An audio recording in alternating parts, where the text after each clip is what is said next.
Hey there, Natalie. Well, the first two things that we're told is to wash our hands, and of course, if you have the virus, to stay home. Cleaning is the next best thing, but we learned you can't just wipe things down. You have to disinfect it, and that there are way more places that you need to be doing both than you realize. Penzato Insurance in Covington is finally back to normal operations after getting hit hard recently by illness. It has been absolutely dreadful with the kids having the flu. We had sick parents, they were out. It has affected, we have shut down, we had one person in our office working out of 5. It's the same story throughout the West St. Tammany Chamber of Commerce membership. And it's just been a continual topic about how many people they have out with the flu, how much it's affecting their productivity.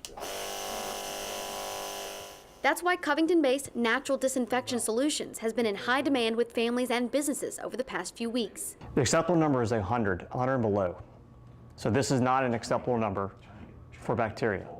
Their services include measuring the level of germs in a home or business, then cleaning, but also using their own EPA-certified products to disinfect. It's safe on all surfaces, but it's stronger than bleach. So what we're able to do is put it in an electrostatic sprayer and kind of spray an entire room. So not only are we getting the air, but we're also getting surfaces on top and underneath because it has a 360 wraparound effect.